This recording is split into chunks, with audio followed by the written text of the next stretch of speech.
"Take it off," the liberal TV host said, his voice cutting sharply through the room like a challenge too bold to ignore. He wasn't asking casually. No, this was an order. His eyes locked on Karoline Leavitt, a young, unapologetically faithful leader, standing at the heart of a crowded room in the aftermath of her press conference. All eyes followed his words, landing on the simple gleaming necklace. She wore a symbol of her faith, her belief in God, and as some would later say, her unshakable courage. This wasn't just about a piece of jewelry. This was a moment meant to humiliate her, to strip her of her principles inch by inch.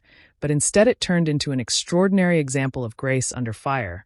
Who is Karoline Leavitt? A fighter, in every sense of the word, bold, articulate, and deeply rooted in her beliefs. Karoline has always represented a new kind of leadership, young, but with wisdom beyond her years. She rose as a voice for those who often feel silenced. The day of this confrontation, she had just wrapped up a press conference addressing important topics like unity, freedom of speech, and the right to express oneself fully in a divided world. But clearly not everyone shared her vision of freedom. The liberal TV host had a grudge. Their exchanges in the past had been heated, but this time it wasn't about policy or political opinions. It was about something far more personal, her faith. "Take it off," he sneered again, his voice louder, this time as though daring her to refuse. The room hung in uneasy silence. Even those who agreed with him shifted uncomfortably in their seats, unsure of what would follow. But Karoline, she didn't flinch. With steady resolve, she tilted her head slightly and offered the faintest, most disarming smile.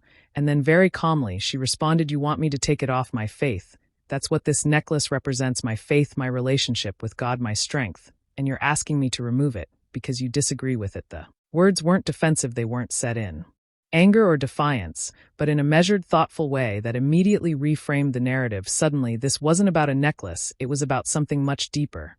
But before we get to her response, which left every single person in the room speechless, let's take a moment to understand what brought Karoline to that pivotal moment. Karoline Leavitt wasn't born into privilege or ease, nor was she someone who fit the mold of a traditional political leader. She grew up in a modest family where faith wasn't just something spoken about on Sundays. It was woven into the fabric of their lives. Her parents taught her to lean on God in times of uncertainty, to find strength in prayer, and to never apologize for her beliefs. Faith is not about shouting louder than others, her mother often told her. It's about living with conviction, even when no one else does. Karoline carried this principle with her through her entire life, from high school debates to college lectures, where she was often the sole voice for her worldview. She learned early on that standing up for what you believe in can sometimes put a target on your back.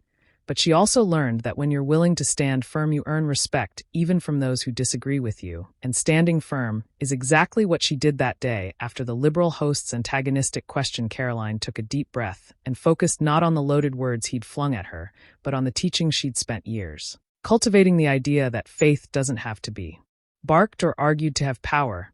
Sometimes its quiet strength does all the talking. "I'm sorry if my necklace makes you uncomfortable," she began, her voice steady.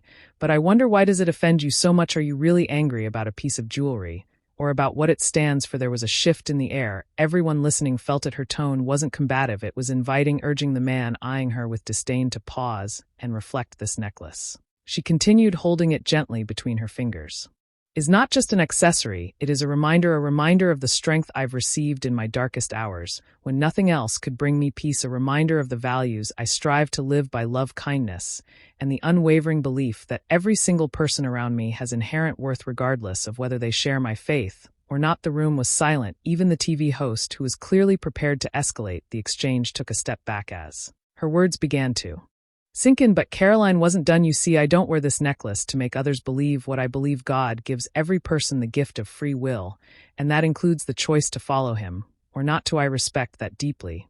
But I wear this because it reminds me of something you can't see. It reminds me of how far I've come, the battles I've fought, and the strength I've gained, not by my strength, but through God's grace." She paused, letting the words linger in the stillness of the room. Cameras flashed, pens scribbled, but the energy in the space was undeniable. "You said I should take it off, as though it's something I can remove as easily as you think. But my faith isn't a decoration. It's not something I put on in the morning and leave behind at night. It's who I am. It informs every choice I make, every policy I advocate for, every interaction I have. And I say this knowing full well that not everyone believes the same. That's okay now." Her words weren't just directed at the host, they were For everyone in the room, everyone who had ever felt attacked, silenced, or shamed for their beliefs, I wear this not because I think my faith makes me better than anyone else, but because it reminds me to be better than I was yesterday, better to my friends and family, better to strangers who may need kindness more than I realize. That is what my faith symbolizes.